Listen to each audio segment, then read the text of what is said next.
시간에 보실 말씀은 에스겔 37장 15절에서 28절의 말씀입니다. 여호와의 말씀이 또 내게 임하여 이르시되 인자야 너는 막대기 하나를 가져다가 그 위에 유다와 그 짝 이스라엘 자손이라 쓰고 또 다른 막대기 하나를 가지고 그 위에 에브라임의 막대기 곧 요셉과 그 짝 이스라엘 온 족속이라 쓰고 그 막대기들을 서로 합하여 하나가 되게 하라. 네 손에서 둘이 하나가 되리라. 네 민족이 네게 말하여 이르기를 이것이 무슨 뜻인지 우리에게 말하지 아니하겠느냐 하거든 너는 곧 이르기를 주 여호와께서 이같이 말씀하시기를 내가 에브라임의 손에 있는 바 요셉과 그 짝 이스라엘 지파들의 막대기를 가져다가 유다의 막대기에 붙여서 한 막대기가 되게 한즉 내 손에서 하나가 되리라 하셨다 하고 너는 그 글 쓴 막대기들을 무리의 눈앞에서 손에 잡고 그들에게 이르기를 주 여호와께서 이같이 말씀하시기를 내가 이스라엘 자손을 잡혀간 여러 나라에서 인도하며 그 사방에서 모아서 그 고국 땅으로 돌아가게 하고 그 땅 이스라엘 모든 산에서 그들이 한 나라를 이루어서 한 임금이 모두 다스리게 하리니 그들이 다시는 두 민족이 되지 아니하며 두 나라로 나누이지 아니할지라.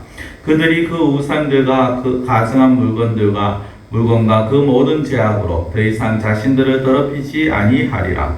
내가 그들을 그 범죄한 모든 처소에서 구원하여 정결하게 한즉 그들은 내 백성이 되고 나는 그들의 하나님이 되리라. 내 종 다윗이 그들의 왕이 되리니 그들 모두에게 한 목자가 있을 것이라. 그들이 내 규례를 준수하고 내 율례를 지켜 행하며 내가 내 종 야곱에게 준 땅 곧 그의 조상들이 거주하던 땅에 그들이 거주하되 그들과 그들의 자자손손이 영원히 거기에 거주할 것이요 내 종 다윗이 영원히 그들의 왕이 되리라. 내가 그들과 화평의 언약을 세워서 영원한 언약이 되게 하고 또 그들을 견고하고 번성하게 하며 내 성소를 그 가운데 세워서 영원히 이르게 하리니 내 처소가 그들 가운데 있을 것이며 나는 그들의 하나님이 되고 그들은 내 백성이 되리라. 내 성소가 영원토록 그들 가운데 있으리니 내가 이스라엘을 거룩하게 하는 여호와인 줄을 열국이 알리라 하셨다 하라. 아멘.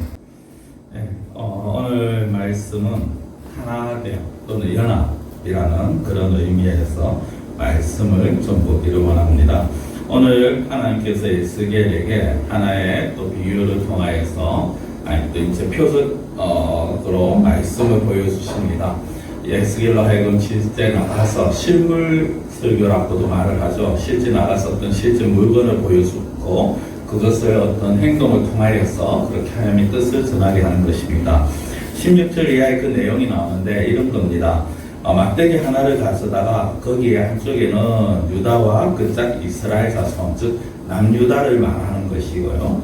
그리고 17절에 16절 중반에 나오는 또 다른 막대기 하나에 에브라임의 막대기 곧 요셉과 그 짝 이스라엘 온 족속이라고 하는 것은 북이스라엘입니다. 남유다와 북이스라엘은 사실은 하나죠. 한 민족이요. 유대인으로서 그것은 이스라엘이라는 한 나라였습니다만은 이 나라가 사울과 그리고 다윗, 솔로몬 이 세 왕을 거치고 솔로몬의 아들 때에서부터 여로보암과 여로보암으로 또 그렇게 남과 북으로 나뉘어지게 되었습니다. 나뉘어지는 이유는 결국 하나입니다. 자기들의 이익을 추구하기 위함이었습니다. 남유다는 남유다 전통성을 추구를 했습니다. 우리가 다윗의 후손이다라고 하는 것이었고요. 북이스라엘은 그러나 그 솔로몬의 아들이 여로보암이 자신들의 어떤 요구를 들어주지 아니하고 너무나도 폭정을 행하기 때문에 그래서 자기들 나름대로 살겠다라는 의미에서 그리고 자기들의 좀 요구를 우리는 들어주지 않기 때문에 우리가 따로 분리를 하겠다라고 하면서 11지파를 데리고 나간 것이 11지파를 데리고 나간 것이 바로 이 북이스라엘이 되어집니다. 그래서 그 솔로몬의 아들 때부터 사실 이제 오랜 세월 동안 남유다와 북이스라엘은 우리나라 남북처럼 그렇게 갈라져서 서로 있었습니다.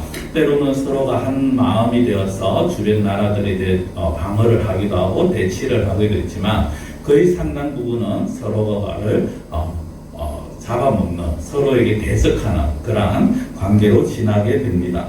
그런데 오늘 하나님께서는 에스겔에게 그 막대기 한쪽은 남유다, 즉 유다와 이스라엘 자손, 또 한쪽은 요셉과 이스라엘 온 족속, 이렇게 글을 쓰면서요, 그 17절에 보면 그 막대기들을 서로 합하여 하나가 되게 하라, 내 손에서 둘이 하나가 되리라 라고 합니다. 이 두 개의 나무, 쉽게 말하면 이런 건 나무젓가락 아시죠? 딱 떨어져 있는 나무젓가락에 한쪽 각각의 이름을 쓰고 그거 두 개를 딱 한 손에서 붙이라는 것입니다. 그러면 그것이 하나가 되어지는 것이죠. 자, 그 하나가 되어지는 것, 이것이 이제 18절에 보면 이스라엘 백성들이 에스겔에게 묻겠죠. 이게 무슨 뜻이냐라고 말하면 하나님께서 이렇게 말씀합니다. 19절에 보면 내가 에브라임의 손에 있는 바 요셉과 그자 이스라엘 지파들의 막대기를 가져다가 유다의 막대기에 붙여서 한 막대기가 되게 한즉 내 손에서 하나가 되리라 하셨다 하라라고 합니다. 즉 하나님께서는 북이스라엘과 남유다를 하나로 합치시겠다라는 것입니다. 그리고 그것이 누구의 손에 의해서 되느냐? 내 손에서, 하나님의 손에서 하나가 되어진다라는 것입니다. 사랑하는 성도 여러분, 사람들은 각자의 욕심이 있고 각자의 마음이 있습니다. 각자가 추구하는 바들이 있습니다. 그렇기 때문에 이런 내용들을 가지고 어떤 각자의 어떤 생각을 가지고 자기들의 주장만 내세우다 보면은 그것이 서로 간에 어떤 분쟁이 일어날 수밖에 없고 다툼이 일어날 수밖에 없습니다. 그래서 우리가 사실 사람들이 많이 모인 곳에 분쟁이 있고 다툼이 있는 이유가 바로 그것이죠. 근데 그것이 그 교회 안에서는 그러면 안 된다는 것입니다. 교회 안에서는 기독교는 그런 분쟁이 있어서는 안 된다는 것이죠. 물론 그 분쟁이 죄와 관련된 것이요, 또 교리적인 부분과 관련된 것이라면 그것은 다투어야 됩니다. 싸워야 됩니다. 그래서 진리를 수호해야 합니다. 그러나 그렇지 아니한 부분은 하나님 안에서, 예수 그리스도 안에서 하나가 되어야 한다라는 것입니다. 그래서 하나님께서 지금 그렇게 말씀하시지 않습니까? 내 손에서 하나가 되리라. 그렇게 하시면서 21절에 보면 너희들이 잡혀간 여러 나라에서 내가 인도하여 낼 것이고, 22절에 보면은 그 땅에서 인도하여 내서 이스라엘 모든 산에서 한 나라를 이루게 할 것이고 한 임금이 모두를 다스리게 하며 다시는 두 민족이 되지 아니하게 하겠다라고 말씀을 합니다. 그리고 그 한 임금이 누구냐? 24절에 보면 내 종 다윗이 그들의 왕이 되리니라고 말씀을 합니다. 성도는 다윗은 이미 이 지금 에스겔 시대보다 한참 선조의 시대입니다. 조상의 그런 시대입니다. 그런데 그 다윗이 어떻게 해서 다시 이스라엘의 왕이 됩니까? 다윗의 후손 예수 그리스도를 말씀을 하는 것이죠. 그리고 어떻게 보면은 예수 그리스도를 통하여서 예수 그리스도 한 인물로 예수 그리스도 통하여서 이스라엘을 회복시켜 주겠다는 것도 되지만은, 그러나 또다시 다르게 보면은 하나님 안에서 예수 그리스도 안에서 모든 성도가 하나가 되게 하시겠다라는 것을 말씀을 하시는 것입니다. 그렇게 하나가 되게 한 성도들이 23절에 보시면은 그들이 그 우상들과 가증한 물건과 그 모든 죄악으로 더 이상 자신을 더럽히지 아니하리라라고 합니다. 하나가 되었고 예수 그리스도 안에서 한 지체가 되었는 자들이 이제는 우상, 가증한 물건, 죄악으로 자신들을 더럽히지 않는, 자신들을 거룩하게 만들어가면서 진정 하나님의 백성으로, 그리고 하나님을 자신들의 하나님으로 섬기며 살아가는 그러한 모습을 가져야 된다는 것이죠. 25절에 보면은 중간에 이렇게 나옵니다. 그들과 그들의 자자손손이 영원히 거기에 거주할 것이요 내 종 다윗이 영원히 그들의 왕이 되리라. 내 종 다윗이 영원히 그들의 왕이 되리라. 이 말씀은 다윗 후손 예수 그리스도가 모든 이스라엘 백성의 육적인 혈통적인 이스라엘만이 아니라 영적 이스라엘 백성의 왕이 되신다는 것입니다. 26절 보면 내가 그들과 화평의 언약을 세워서 영원한 언약이 되게 하고 또 그들을 견고하고 번성하게 하며 내 성소를 그 가운데에 세워서 영원히 이루게 하리니라고 하십니다. 28절 보면 내 성소가 영원토록 그들 가운데 있으리니 내가 이스라엘을 거룩하게 하는 여호와인 줄 열국이 알리라 하셨다.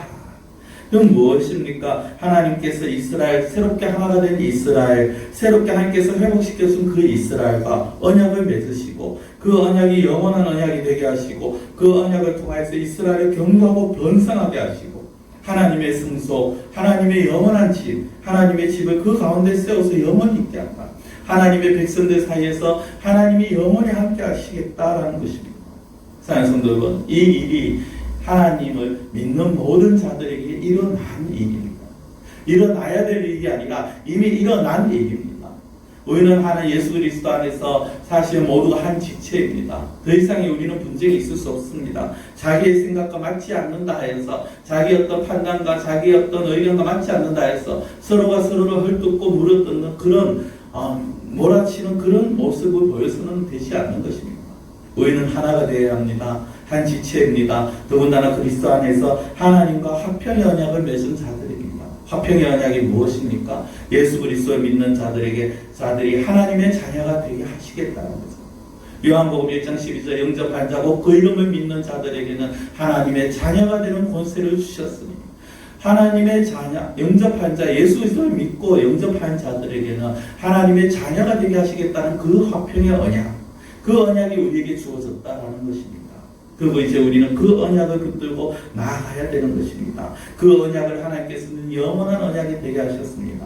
그렇다면 이제 우리가 해야 될 것이 무엇입니까? 그 언약을 받은 자로서 하나님을 진정으로 우리의 하나님으로 알고 섬기는, 그리고 예수 그리스도를 우리의 왕으로 모시고 섬기는, 그것이 우리가 가져야 될 자세요. 우리를 하나님께서 품어주시고 하나가 되게 하신 하나님 안에서, 그리스도 안에서 성도에 살아가는 삶의 자세라는 것입니다.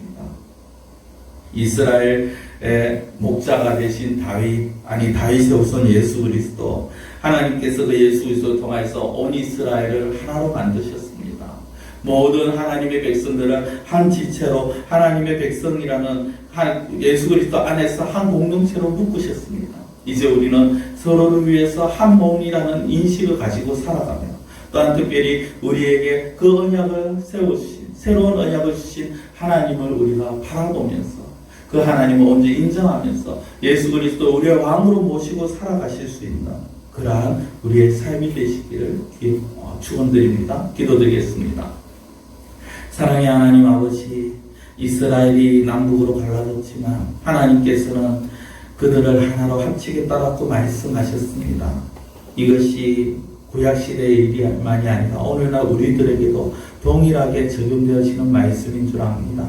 우리가 하나님과 분리되었고, 또 참으로 세상적인 방식, 그리고 사탄의 그 술수에 의해서 우리는 늘 자기의 이익과 자기의 생각을 고집하며 살아갔지만, 이제 우리가 예수 그리스도 안에서 하나가 되었기 때문에, 하나님께서 우리를 하나로 합하게 하셨기 때문에, 이제 우리는 그리스도 안에서 그리스도를 왕으로 모시고 한 지체로서 하나를 만들어 갈 수 있는 저희들의 삶이 되게 하여 주시옵소서. 내 생각과 맞지 않다 하여서 몰아치고 쫓아내고 이간질하고 싸우고 헐뜯는 것이 아니라, 나와 다르지만 그러나 하나님께서 하나 되게 하신 내 한 몸이오니, 하나님 우리가 서로를 세워가며 서로를 붙들어주며 온전한 몸을 이루어갈 수 있도록 저희들을 하나님께서 붙잡아 주시고 인도하여 주시옵소서. 하나님 아버지, 원하옵기는 하나님 다윗의 후손이 한 왕이 되어서 참으로 다스린다 하셨습니다. 예수 그리스도가 우리의 왕이 되심을 고백합니다. 온전히 예수 그리스도만을 바라보며 예수 그리스도의 말씀에 순종하며 왕 되신 예수 그리스도를 온전히 따르며 나아갈 수 있는 참된 믿음의 백성들이 되어질 수 있도록 하나님께서 역사해 주시옵시고 붙들어 주시옵소서. 사랑의 하나님 아버지, 고강도 사회적 거리두기가 잠시 이렇게 또 풀린 것을 아버지 감사드립니다. 하나님, 그러나 이런 시국에 저희들이 더욱더 아버지 방심하지 아니하고 주의하여서 확진자가 더 생기지 아니하도록 저희들 늘 조심하게 하시고, 또한 하나님 이 일로 인하여서 이후에도 아버지 어떤 경우에도 교회가 아버지 참으로 비방의 소리를 듣지 아니하도록 하나님께서 교회들마다 아버지 지켜주시고 보호하여 주시옵소서. 감사하고 예수님의 이름으로 기도드리옵나이다. 아멘.